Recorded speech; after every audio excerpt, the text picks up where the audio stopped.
Le Névros, c'est pour nous signifie le nouvel an kurde. C'est la vie qui reprend ses droits sur cette planète.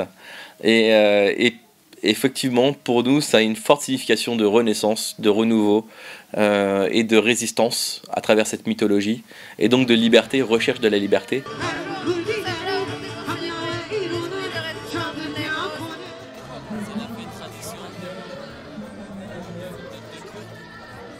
C'est pour célébrer l'arrivée du printemps. Et la fête du Névros, c'est une fête importante, donc on fait venir souvent des artistes qui viennent d'autres pays, des artistes qui sont connus.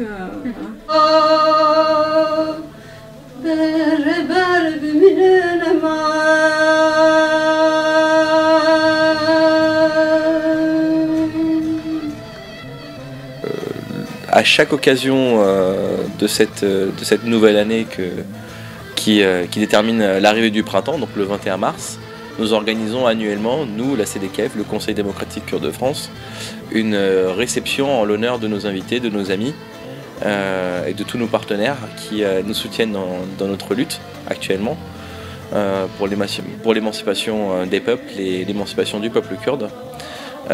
Et chaque année, nous mettons une réception à leur honneur pour pouvoir consolider les liens d'amitié et de fraternité avec nos amis qui viennent chaque année depuis exactement 13 ans dans cette association ici à Paris, au 16 rue d'Anguin, pour fêter avec nous le nouvel an kurde, le Névros, la réception du Névros.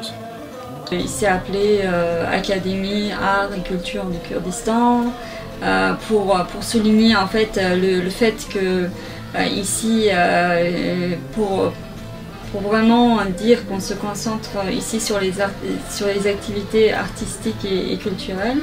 Vie très ancienne qui évoque la libération d'un peuple par un homme donc, qui s'appelle Kawa, le forgeron Kawa, qui s'est dressé contre un dictateur sanguinaire de l'époque, féodal, Kawa, révolté. Et est parti au sommet de la tour aller affronter et tuer ce roi dictateur et a allumé un bûcher donc dans les hauteurs pour pouvoir signaler la mort du dictateur, de ce tyran prénommé Deak à l'époque. Ça c'est pour la mythologie, voilà. C'est pour la mythologie et ça évoque quoi pour nous? Ça évoque justement cette capacité aussi à pouvoir dire stop, à pouvoir dire non, à combattre l'injustice, à apprendre à résister, c'est ça aussi de Névros.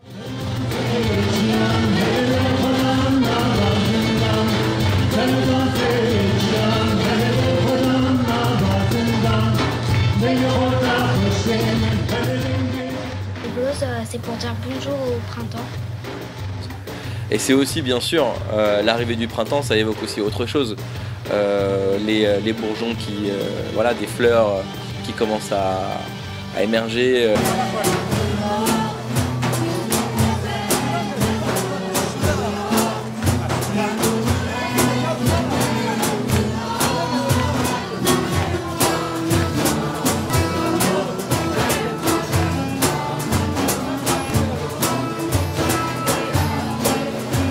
Pour la symbolique du Névros, pour nous les Kurdes, nous considérons le Névros comme une renaissance, comme une résistance, comme une approche d'émancipation d'un peuple pour sa liberté.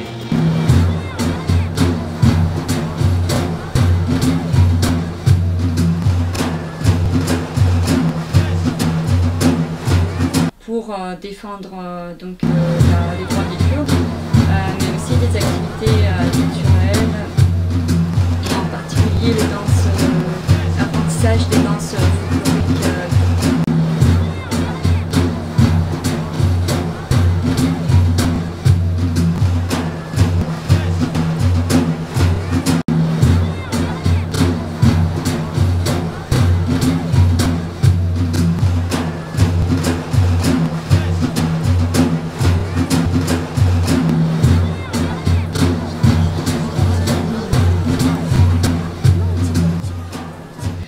La musique kurde kurde qui passe, dans laquelle on utilise beaucoup le tamour, c'est ce qu'on appelle le saz.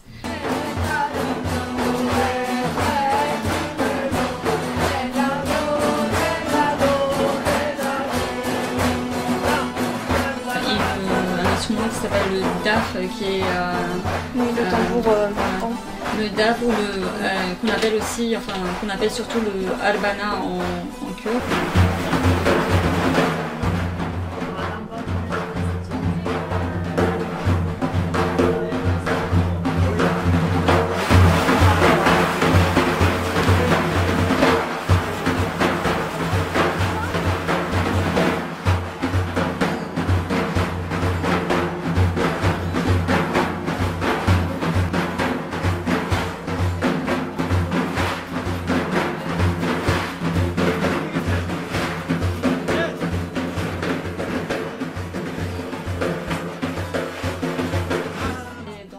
Musique, mais aussi la langue kurde qu'on a mis en place des cours de langue kurde.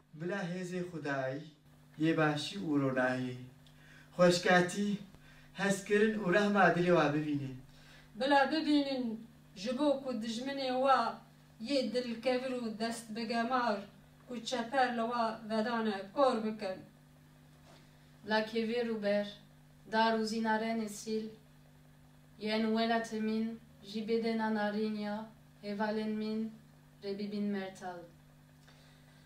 Bila bibi shopa wanda.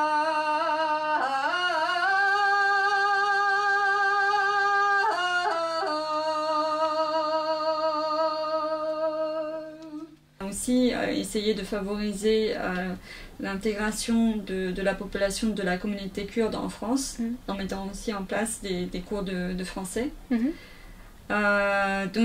Ensuite, l'association, il y a une autre association qui a été créée par la suite, qui a pris le nom de Centre culturel kurde Ahmet Kaya.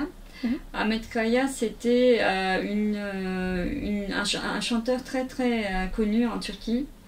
Vers la fin des années 90, il avait toujours chanté en turc, et vers la fin des années 90, il a voulu chanter en kurde. Et il a été persécuté pour cette raison. Il a décidé de quitter la Turquie, de venir s'installer à Paris. Et il est mort en exil à Paris, je crois que c'était en 2001. Et en 2001, le centre donc, a pris le nom de Ahmet Kaya.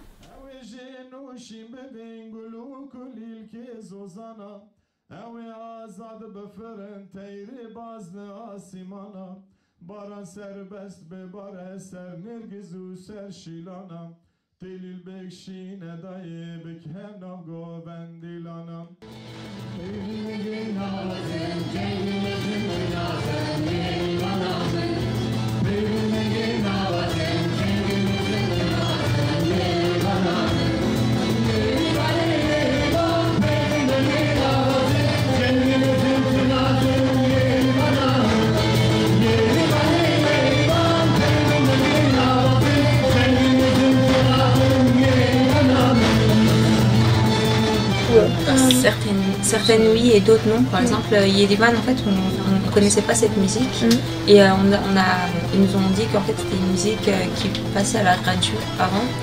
Et en fait, Yerivan, c'est une histoire, c'est une chanson en fait un peu comment dire, triste. Non, pas vraiment triste. Elle a une signification. Et c'était comme si elle encourageait les gens en fait. D'accord. Parce qu'on n'avait pas le droit de parler kurde, donc cette musique est passée, elle était kurde, donc elle est passée sur la radio. Ça... Mes parents ils connaissaient l'ancienne version, pas celle qu'on a fait maintenant. D'accord. C'est un arrangement que vous faites ça.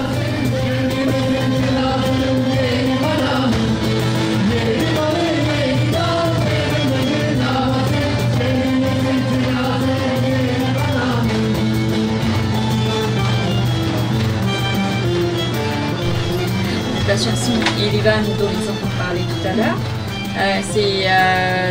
Yerevan, c'est le nom c'est la capitale, c'est Erevan, la capitale de l'Arménie.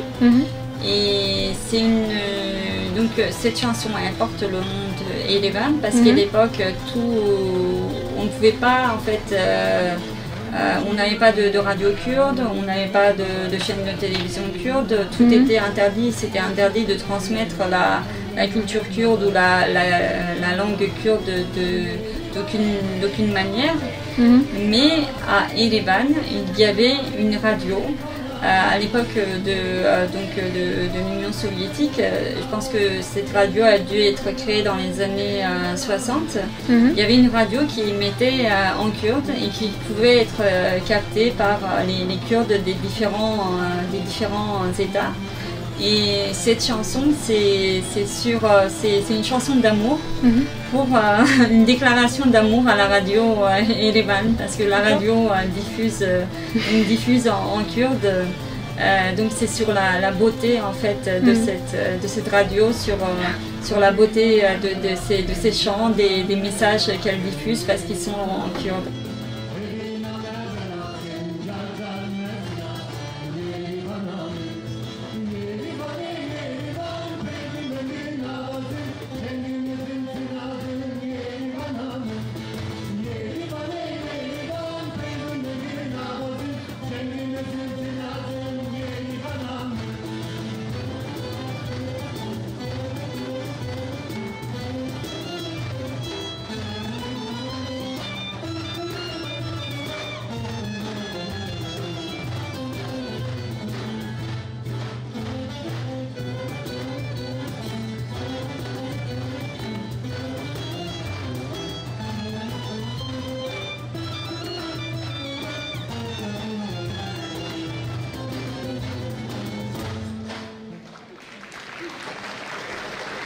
Grâce à la chanson Yerevan qui est très rapide pour notre niveau avant.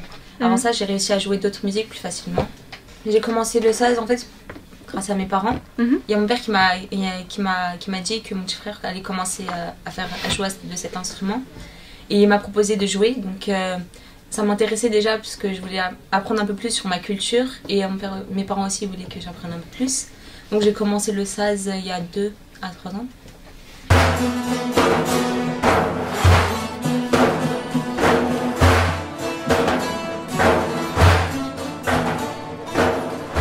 Moi, au début, c'était mes parents. Ils m'ont demandé. Au début, j'étais pas forcément ravie parce que je connaissais pas, j'avais un peu peur. Voilà. Et puis au fur et à mesure, 2-3 mois après, j'ai commencé à aimer. Et puis maintenant, c'est ma passion. Moi, c'est mes parents qui m'ont inscrit. Au début, j'aimais pas trop, mais après, je me suis habituée et j'ai commencé à aimer. Et c'est moi. D'accord. Comme je venais souvent ici, je voulais que ma fille apprenne un instrument saz parce que quand j'étais petite, je voulais l'apprendre aussi, mais malheureusement, on n'a pas eu ces moyens qu'elle a eu.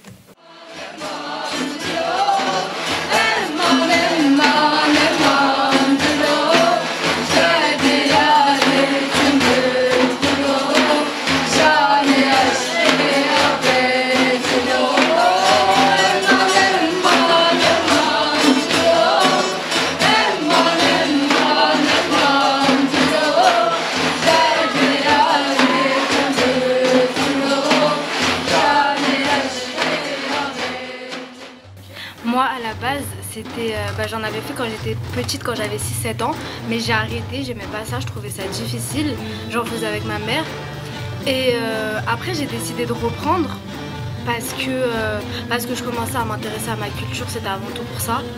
Parce que pour moi, faire du saz, c'est pas seulement faire du saz, c'est pas seulement jouer d'un instrument, c'est aussi apprendre.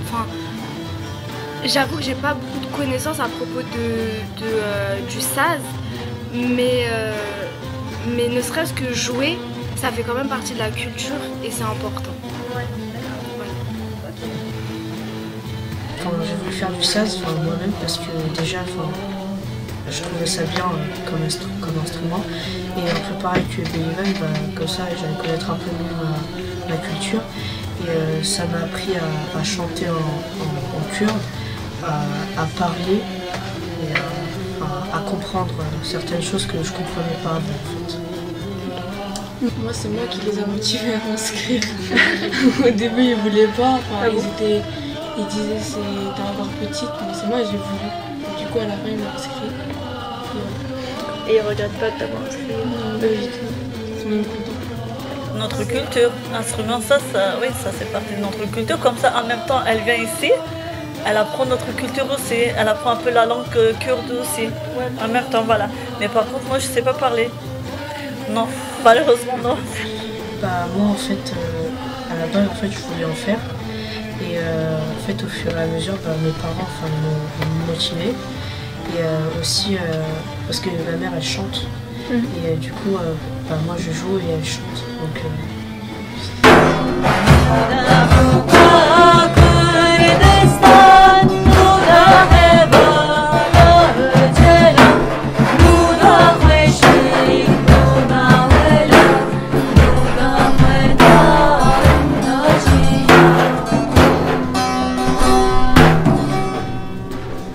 c'est à l'extérieur qu'on a en fait créé des institutions, qu'on a créé des chaînes de télévision et pour préserver cette culture qui était